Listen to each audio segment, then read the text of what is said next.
તો હાલો દોસ્તો, અમારે કેપકટ એડિટર બનવું એટલે વિડીયો હમણાં શીખેરા બરાબર.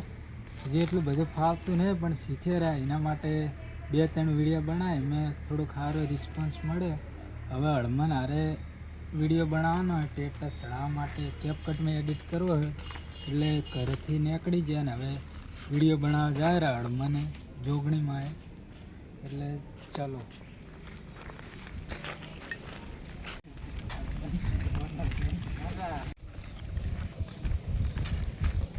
તમારે વિડીયો ઉતારવા આપવો.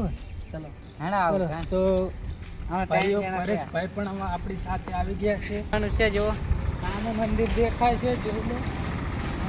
મંદિરનો ગેટ થોડોક આગળ આવે તો અમે તો હવે જોઈએ તો કે જોગણીમાનું મંદિર છે અને આ સાઈડ હળમનની મૂર્તિ છે, જે આપણું લોકેશન છે. અહીંયા આપણે વિડીયો શૂટ કરવાનો છે તો એન્ડ સુધી જોડાઈ રીજો અમારી હારે વિડીયો શૂટિંગ ચાલુ કરવાનું.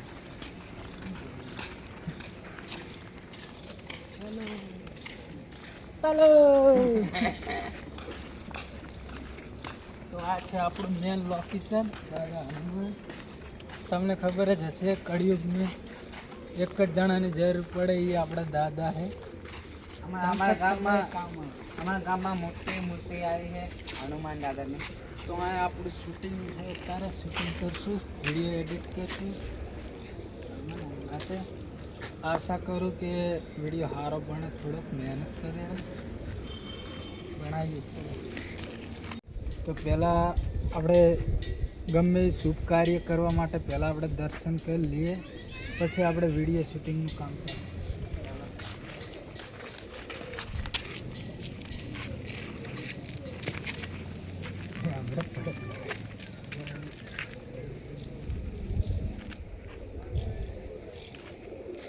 આ છે રામ મંદિર. હળમનની બાજુમાં રામ તો હોય જ, અહીંયાના હૃદયમાં હે તો બાજુમાં તો જોવે રામ મંદિર. ચલો અંદર એકદમ સુંદર મંદિર છે. મૂર્તિઓ દ્રશ્યો આપણા કિસ્મત એટલા કાંઠા છે કે મંદિરે તાળું એટલે અંદર જઈ નહીં કીએ, પણ કેમેરા તો અંદર ફોક્સી.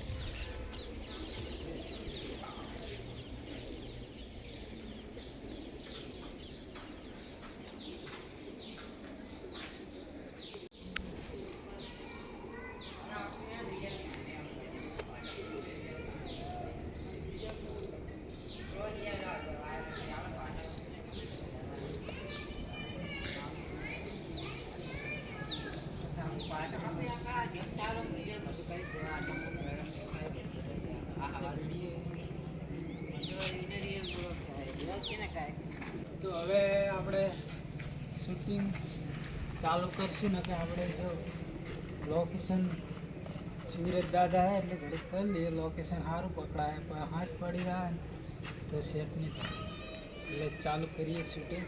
ચલો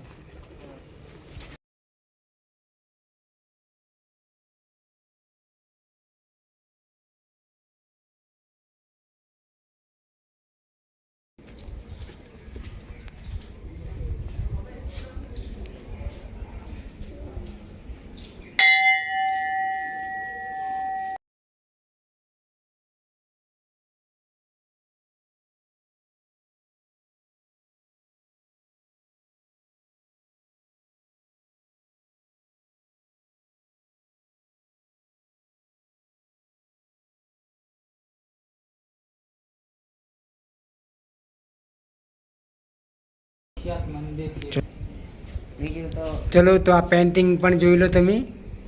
માં જોગણી માના મંદિરમાં પેન્ટિંગ છે, ચલો જોઈ લો. આ છે ડંકો, ચલો. અને અહીંયા એક ગાય માતા છે, આ ભાઈ સફાઈ કરે છે. ચલો આ ગાય માતા અને ભાઈનું સફાઈ કામ ચાલુ છે. અને આ ચબૂતરો છે, જોઈ લો. અને અહીંયા જવું હોય તો જઈ આવીએ. આપણે મૂર્તિ છે મહાદેવની, ડોનની મૂર્તિ છે. ચલો ચલો ચલો ચલો ચલો ચલો ચલો. અને આ બગીચો, આ બગીચો. ચલો તો મહાદેવ કને આપણે જઈ આવીએ. આ તો બંધ છે, બંધ છે ના ચાલુ છે. જય મહાદેવ. આ છે મહાદેવ અને જોગણી અને આ જોગણીમાં જે અમે આની પહેલાં વિડીયો મૂક્યો છે જોગમાની રથયાત્રા શોભાયાત્રા એ આ મૂર્તિ અમે અહીંયા રાખીએ છીએ. ચલો અને આ અમારી દીકરી પૈસા માગ કરે છે તો આને તમે લોકો સમજાવો કમેન્ટમાં. ચલો આ ભૈરવ દાદા આપણે ભૈરવ દાદા કને જઈ આવીએ. ચલો આ છે ભૈરવ દાદા. જય ભૈરવ દાદા. આ છે ભૈરવ દાદા. ચલો તો ભાઈઓ આપણા શેખલામાં એવા ઘણા પવિત્ર મંદિર આવેલા છે મોટા મોટા. એમાંનું એક મંદિર આવ્યું ને એક મંદિર જો તળાવનું કેવું છે અહીંયા જવાતું નહીં પણ અહીંથી તમે ઝૂમ કરીને માર્કેટમાં ન્યૂ ફોન લોન્ચ થયો ઓપ્પો રેનો એનાથી આપણે ઝૂમ કરીએ મંદિર કેવું દેખાય. તો ચલો મંદિર સામે જ છે ઝૂમ કરીએ થોડુંક.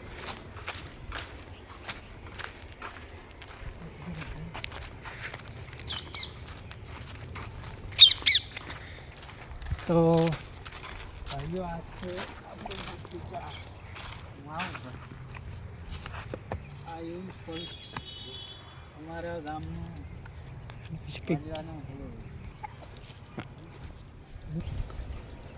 તો મિત્રો આ અમારા ગામનું જૂનામાં જૂનું પવિત્ર ઝાડ હતું પણ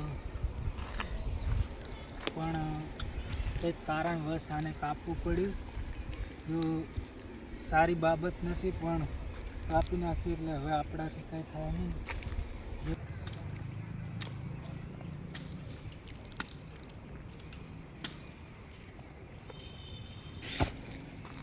તો કેમેરામેન તમે જોઈ શકો છો આ છોકરી અમારી સાથે ત્યારની પાછળ ફરે છે. એના પપ્પા પાસે પૈસા માગવા આવી છે. અમારા ઘરથી 1 કિલોમીટર જેટલો છે તો છતાં એ પાછળ આવી અને એના પપ્પા જોવા હોય.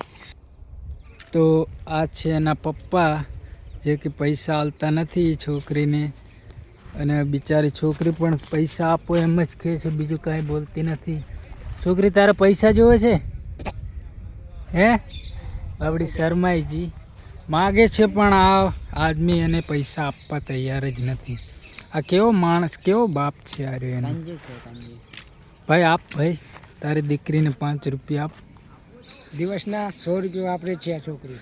લાગે છે તમને આનું ચહેરો જોઈને લાગે છે કે આ 100 રૂપિયા વાપરતી છે? રોજના 100 રૂપિયાની 500 રૂપિયા આપીશ પણ શેર કરો, સબસ્ક્રાઈબ કરો, વિડીયો વાયરલ કરો. બસ વ્લોગ અમારો વાયરલ કરો. તો ગાઈસ હું પડી ગયો અને મિત્રો તમને એમ લાગ્યું છે કે આ ઝાડ કાપ્યું એ સાચી વાત પણ એના કરતાં પણ વધારે ઝાડ વાવ્યા છે. તળાવમાં તમને અહીંથી ઝૂમ કરીને દેખાય જેટલી ઝાડીઓ છે અહીંયા દરેક પ્રકારના વૃક્ષો છે. અહીંયા છે દરેક જગ્યાએ અલગ અલગ પ્રકારના વૃક્ષો વાવ્યા છે. જો કે આપણા માટે સારી બાબત છે. વૃક્ષો વાવો, કાપો નહીં. વૃક્ષના લીધે આપણું પર્યાવરણ સુરક્ષિત રહેશે. ગ્લોબલ વોર્મિંગથી બચવું હોય તો વૃક્ષો વાવો, નથી આપણી પૃથ્વી સમાપ્ત થઈ જાય.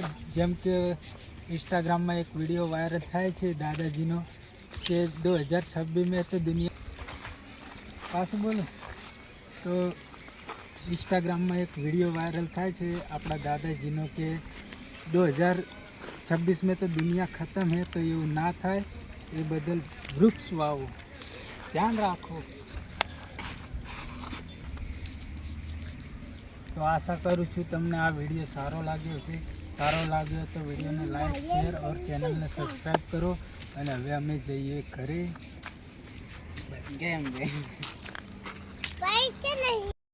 બોલને લે.